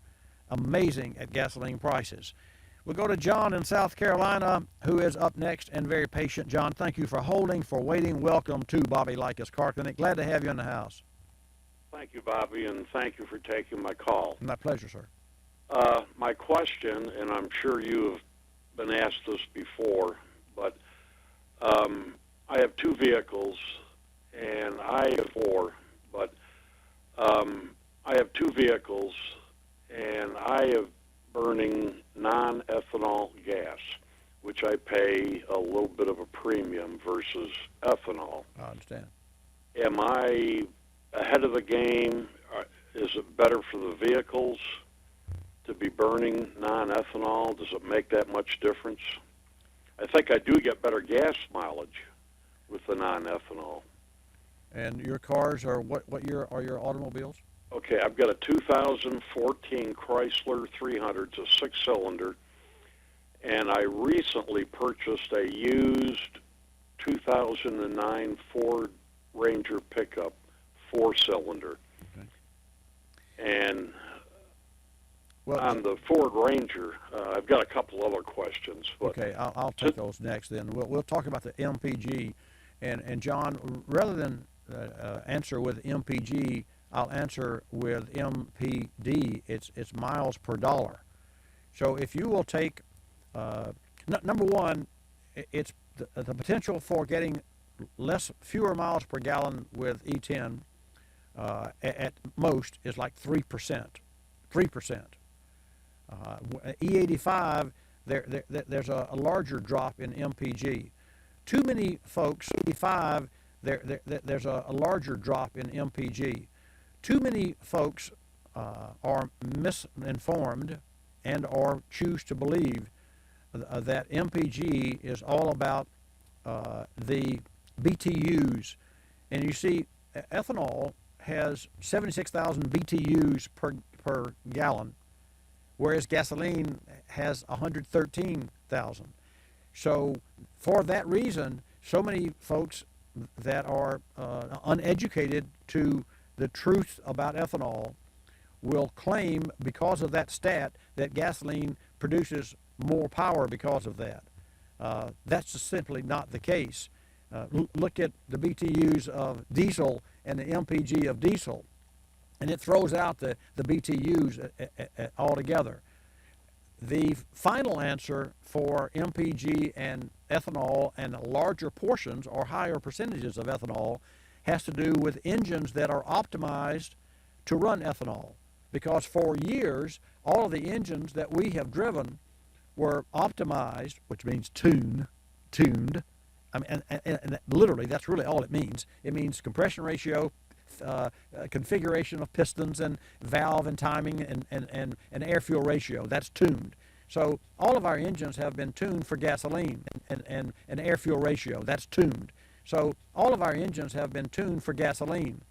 So if you take a gasoline engine like the manufacturers did and spend less than $100, which they only spent less than $100, and I don't know what less means. Is it $99, $99? Doesn't matter, but it's less than $100 to make it a flex fuel vehicle. The engine still was not optimized for ethanol. In those engines that are optimized for ethanol, i.e. higher compression ratios, camshafts that allow better breathing, the ethanol not only matches, it will exceed MPG of straight gasoline, especially when you look at the dollars per mile versus miles per gallon, because the dollar cost per mile. And just recently, and your call is very timely, just recently a dear friend of mine retired from Kimberly-Clark, an executive from Kimberly-Clark, sent to me a picture of some gasoline pumps. And right there in Georgia, there was a pump of this new, and I have these on file somewhere, a new gasoline station that showed 87 octane straight gasoline at $2.50 a gallon, and E10 87 octane at $1.99 a gallon, and E10 87 octane at $1.99 a gallon, 50 cents a gallon more, and which is nothing more than marketing, in my opinion. Why did I say that? Because, John, the premium, which was 93 octane, E10 premium, was $2.30, and yet the straight E087 was $2.50. So what's wrong with that picture when you've got premium ethanol that is cheaper than 87 regular grade straight gasoline? And that may have a lot to do with when gasoline prices were $4 a gallon. As you know, the oil companies were making billions of dollars of profit, and yet last quarter at $2.50 a gallon, they're also making tons of billions of dollars of profit. So from a technical standpoint, regarding your questions, your engines are tuned and they're not optimized for ethanol, but they are compatible completely with ethanol, and all vehicles, all cars and small trucks from 2001 through current are approved by the EPA to run current, are approved by the EPA to run E15. So you can not only run E10 in your vehicles, you can run E15 in your vehicles as well. So are you doing a disservice? Quite candidly, your E15 or E10 is a cleaner burning fuel than straight gasoline, because at 100, and these are facts, at 174 degrees, ethanol alcohol evaporates. There's no trace left. And yet a catalytic converter is there to burn whatever traces of fuel is left over, or specifically the aromatics. So and aromatics are the kiss of death. That's the evil part of gasoline, aromatics. And that's where a lot of emissions come from. And there can be as many as 500 different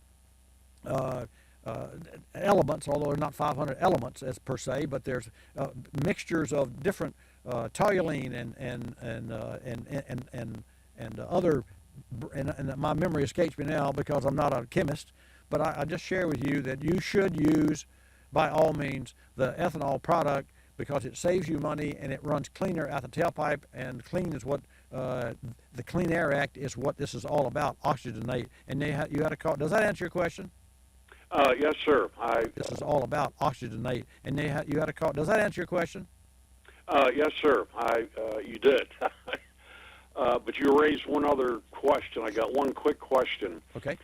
On my Ford Ranger that I bought recently, it's got 130,000 miles on it. Okay. It runs good. I've had had everything checked on it. I get a whistling sound out of the back of it, which is telling me is the fuel pump, and I'm probably going to have to replace it. Probably. Now, the fuel pump on the Ford, I know, is in the top of the gas tank. Mm-hmm. And I've gone online and checked prices for fuel pumps, and they're several $100s. Yes, sir. I also saw where K&N, who I am a firm believer in, has an inline fuel pump for less than $100. Yes, sir. Can I use an inline, or do I have to go back to the fuel pump that goes in the top of the tank? You'll have to go. You'll have to replace the original equipment fuel pump, and you can use an aftermarket fuel pump inside the tank. So you don't have to buy one from Ford, but you can buy one from, O'Reilly Auto Parts. You could go to O'Reilly Auto Parts and buy a fuel pump. I would recommend that you replace the fuel pump by a fuel pump. I would recommend that you replace the fuel pump module, and the fuel pump module, and let me give you a site. You have a pen? Write this down. Yes, sir, I do. This will save other. There's other callers. We've got a full bank of calls, and so I said I would move on. Yes, sir. Go to DelphiAutoparts.com. All right. You will see a video on the differences and how to install. Not that I'm suggesting that you install the pump, but you'll see a difference on the module or just the pump itself.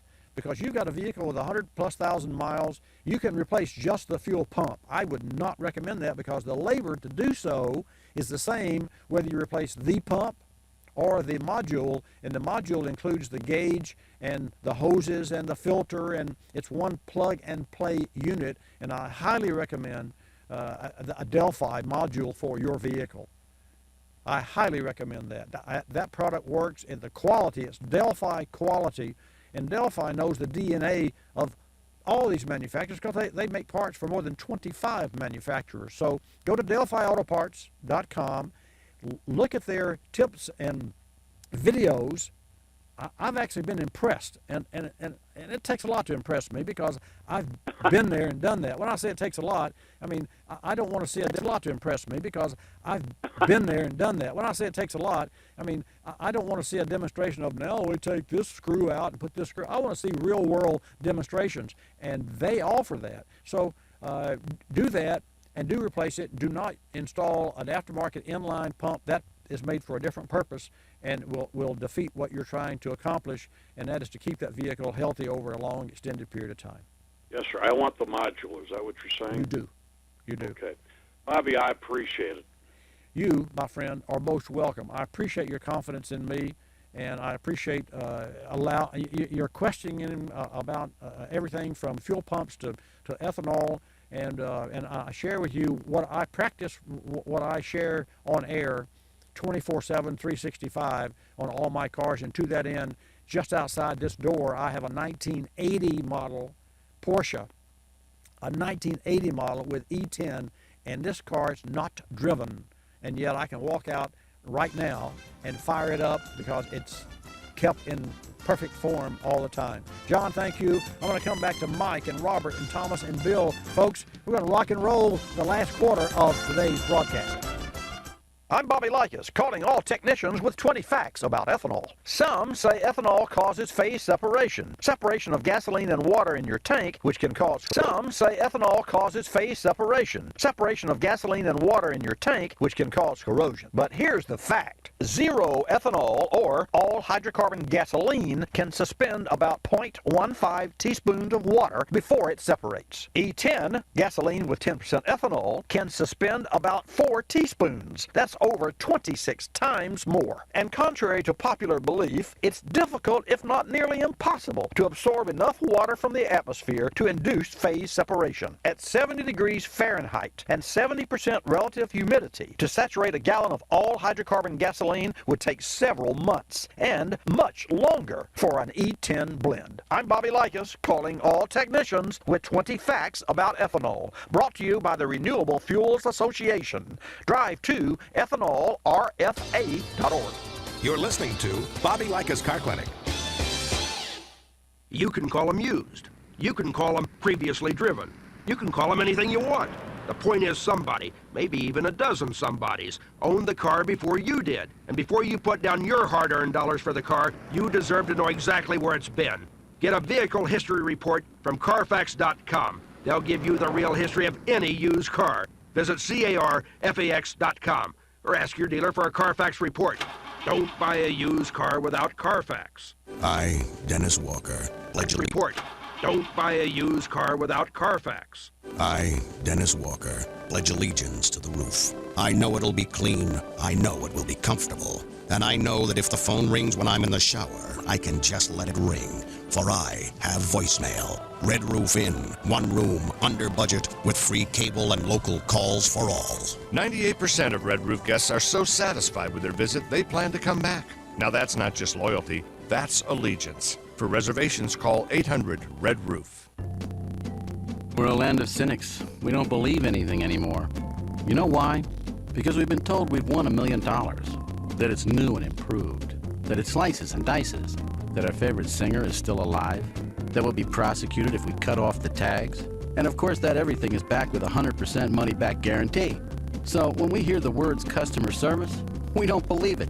Travelocity isn't surprised if you're a little skeptical when they say they have excellent customer service, and that there's actually a pleasant face behind this website, a living, breathing person with a supercharged computer full of answers.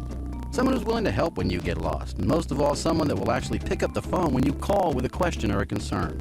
Customer service is just another example of how Travelocity puts you in control of travel. Chances are you'll never have to use it, but it's good to know it'll be there if you need it. Travelocity.com. Go virtually anywhere. If you need it. Travelocity.com. Go virtually anywhere.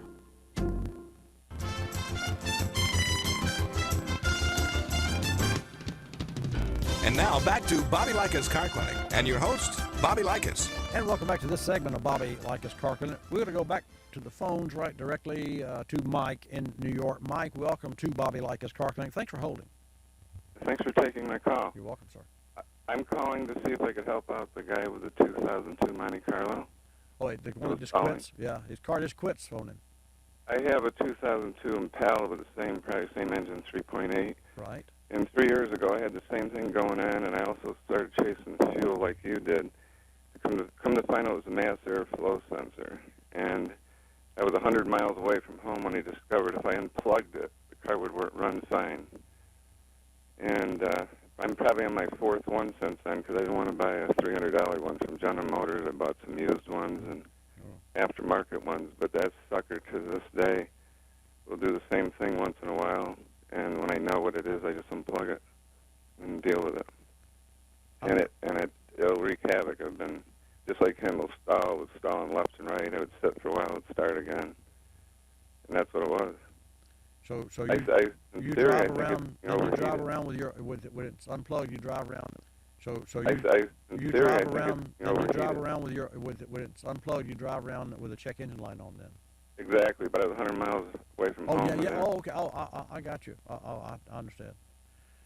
So but it'd wreak havoc. I'd be far away, and this thing would happen intermittently. Yeah, Mike. A quick question that I have for you, sir. You bought a used electronic component to save dollars, but you ended up with putting 3 more on. Well, I'm like you, mechanically doing my own work, and the first one was $30, and it lasted over a year. It's sold. Okay. All right. I want to make sure because there are two reasons. You know, being a technician in the automotive industry, and working, that's what we do 50 or 60 hours a week in our automotive service division, which is Car Connect Service Pre-Repair. Of course, our used part for us would be a used wheel that got bent, or some hard body, something that that you could like a wheel that you could replace. It might be cheaper than a new one, or on some occasions a used engine, which can be much cheaper than a reman or a new one, of course. And we've had some really excellent service and excellent luck with used engines. With regard to electronics, in my field, in the service professional, we don't use anything used electronics. In my field, in the service professional, we don't use anything used electronics. But you said it, and for your $30 investment, and the fact that you've got no one to blame if it doesn't work or does work but yourself, then you did the right thing. I really pull it in, and there's a wire plug, so it's easy in and out, really. Oh yeah, they're easy access. One thing before, and I appreciate your call. One thing before I let you go. Recently, I listened to an interview with a pretty well-known female who is, as I understand, an ASE certified technician, who claimed that ethanol destroyed the air mass sensor of an automobile. Now, you're not an ASE certified technician. You're a do-it-yourselfer. Yeah. But help me to understand, and I'm asking this just right here live on the air. Is there any way that a liquid in the gas tank going to the engine would ever affect a mass airflow sensor that's under the hood? I would doubt it because the fuel's behind it. Yeah, exactly. It's downstream. Okay. I want to get your opinion because that's you didn't know I was going to ask that question, and it's a pretty much of a no-brainer. But I just find it so I actually feel this is happening with millions of cars across the country, and my theory is that I actually feel this is happening with millions of cars across the country, and my theory is that it's getting overheated because it's a little computer built within the unit. And I recently left the engine cover off, and the latest one's lasting longer, and I feel it's just possibly getting overheated. Well, the reason possibly. it's failing. Possibly. Hey, thanks so much for your call and for your input. Well, I hope that might help out. Well, certainly, any input at all, and I love it when one of our Car Connect listeners helps another one, and brings the country together, and it brings the community together. Thank you so much, Mike. Let's take a call now from North Carolina, from New York to North Carolina. Bill, welcome to Bobby Likis Car Clinic. Good morning, Bobby. Good morning, appreciate taking your call and appreciate your advice in the past. Been very helpful. Thank you, sir. Got two quick questions. Okay. One involving an 08 Expedition concerning spark plugs. As I guess you know, there are Fords in the middle on it. Yes. And is there any advice? My understanding is that the threads of the plug protrude deeper into the cylinder, building carbon on them, and when you remove them, that tears the threads up. That is not the case. It is not. That was from Ford dealer. The spark plugs have an extended tube attached. The spark plugs have an extended tube attached. So if you'll picture a spark plug, and now picture, in addition to and it is a long thread plug, no doubt, but picture, in addition to the length of the thread, the length of a pipe that you've added on, a shank, and you add a shank onto the spark plug to make the plug that much longer, and then you put the electrode and the ground strap at the end of that shank. Now you have the ignition being started deeper into the chamber, which will burn cleaner, and that's what it was made for manufacturing an engine that would meet emissions and burn cleaner using the same design engine. And what happens is that that shank, because it's exposed to the combustion chamber, becomes part of the combustion chamber, and carbon collects on the shank.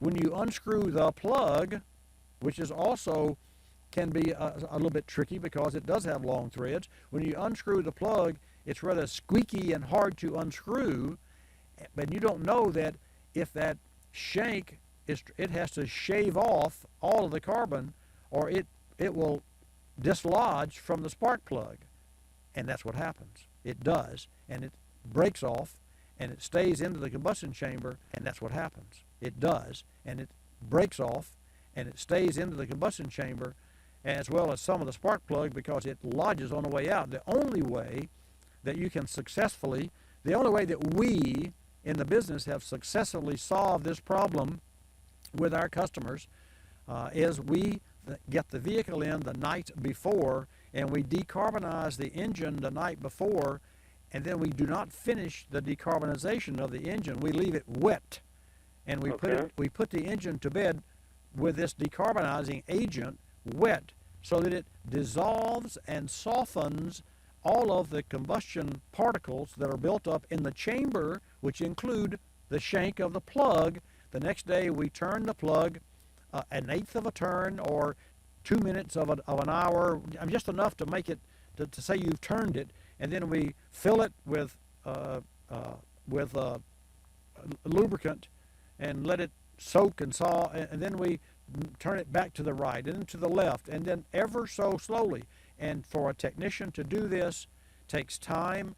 The money is required is exhaustive and extensive, but I can tell you, if you just go in there and take an impact and try to zip the plugs out, you break them all off. And there's where you got to take the engine apart. So there's a technique. Normally, when the plug comes out, does the shank stay in? Engine apart. So there's a technique. Normally, when the plug comes out, does the shank stay in? No, the shank the shank is part of the plug. Oh, okay. It's made up. It's not a two-piece article, a plug and a shank. Well, it must be, because I don't know. In my heart of hearts, I haven't looked at one that's broken off, because, well, we did break off some. We did break off. I haven't looked at one. I haven't looked at that, but I will next week. I will look. It would appear to me that the shank would be just a longer shell as part of the plug, and then the threads would be larger than the shank, which they are. The threads are larger, but not by much.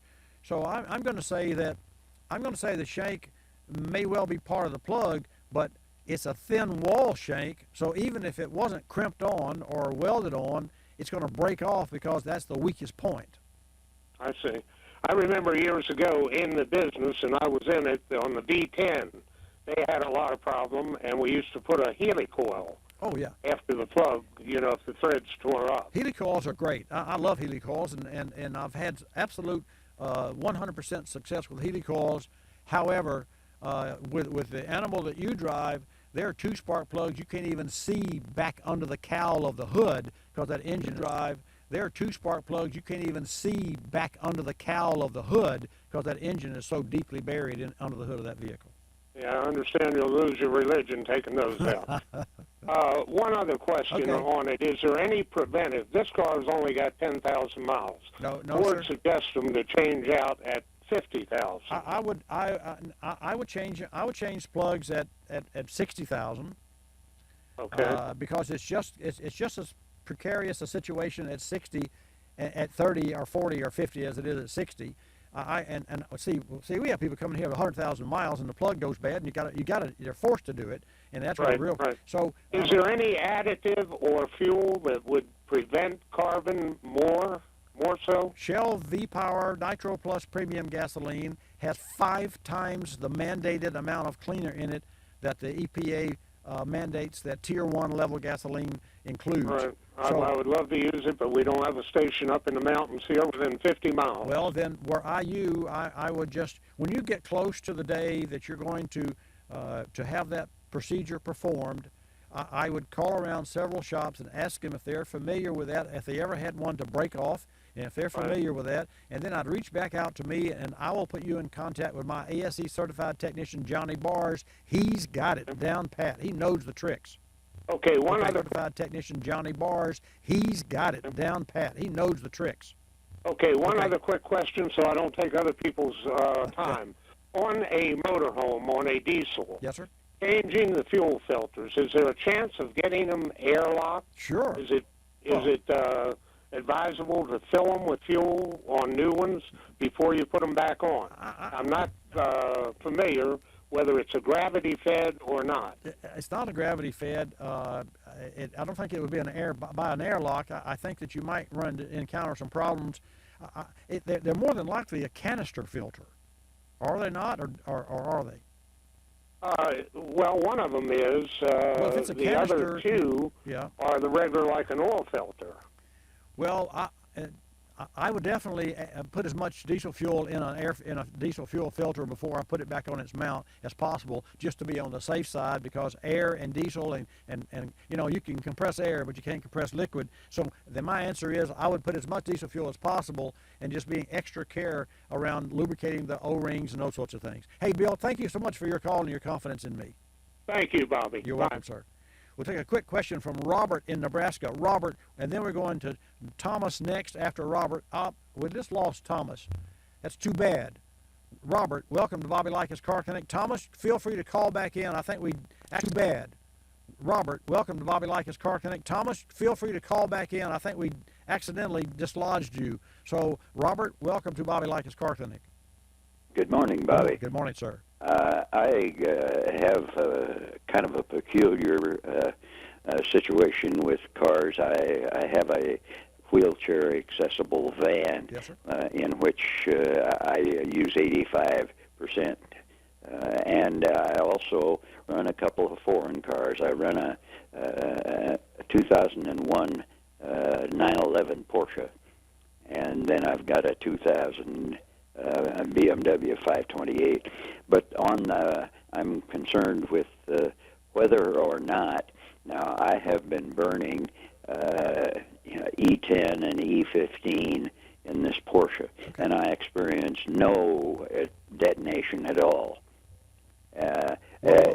Why would you even consider ethanol's 113 octane rating? Ethanol brings the octane of regular gasoline up. That's why it's used, just for you to know. Yes, sir, I know that. Okay. And that's what my question would be. Could I run E85 in the Porsche? Well, it's not a flex fuel vehicle, so therefore it's not designed to optimize. You would lose a flex fuel vehicle, so therefore it's not designed to optimize. You would lose MPG. Could you? Yes. Are you supposed to? No. Would I recommend it? No, because the engine's not optimized for E85. However, having said that, my GM, my general manager, who is a young 31-year-old, really smart person, loves cars. I will tell you, he has a Subaru WRX with a modified turbo and billet intakes and all those sorts of things. And he actually has tuned his car and knows what kind of power he gets. And there's another facility in our hometown that has a dyno, and they're talking about adding 70 more horsepower using E85 in his 2015 automobile. So, but the answer to your question is, I would stay with the E10 because the manufacturer warranties the car for E10 up to E15 on some cases, but E10 specifically for your Porsche. Fine. I'll do that then. I'll stick with the E10. Yeah, E10's great. It's a great way to go, and it really is, and it's clean burning. I thank you so much. Thomas, you're on the air. How you doing, Bobby? Fine, sir. We're out of time, but your question quickly. Okay, I got it. How you doing, Bobby? Fine, sir. We're out of time, but your question quickly. Okay, I got a Jeep Cherokee Laredo, and my mechanic says, what it's doing is getting to like a red light and then a cut off. Okay. And then it's hard to start back, or if I stop at the red light, it sometimes cut off. And the mechanic told me it was probably the crank sensor or the computer, and I want to get your advice before I go do either one of them. I'm going to hold you. Put him on hold. After the program, I'll stay and talk with you. Bobby Likis Car Clinic. Thank you for tuning in. I'll see you next week on Likis. Bobby Likis Car and may not be reproduced or rebroadcast without the express written approval of Car Clinic Productions Incorporated.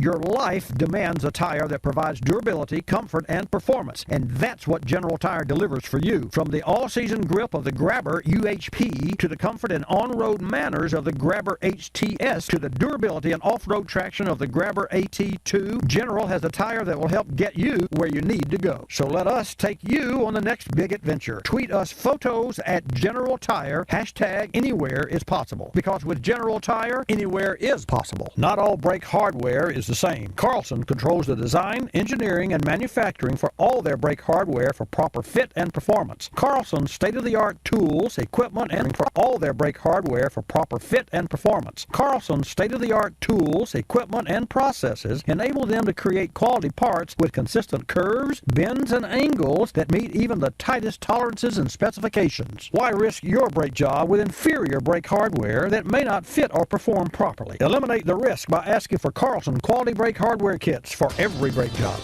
You're listening to Bobby Likis Car Clinic. PVC Outfitters, I'm Tina. How can I help you? I'd like to place an order. Great. Which item? The cotton roll neck sweater, large. Okay. Periwinkle loaded or caramel? The caramel, please. The what? I'd like it in caramel. Oh, the caramel? Yeah, that's what I said, Tina. Actually, you said caramel when it's pronounced caramel. Can't we just call it yellow? No. Everyone knows the best part of a Milky Way. They just don't know how to say it. After all, it's our caramel. It's caramel. Ugh, that makes a Milky Way great. You start my morning, you stir in my soul, you warm my heart, make me feel whole. Your aroma calls me, it starts my morning, happy morning. Your name is Folgers Mountain Glow, now you're here. Aroma helps me wake and the day is mine to take. The best part of waking up is Folgers in your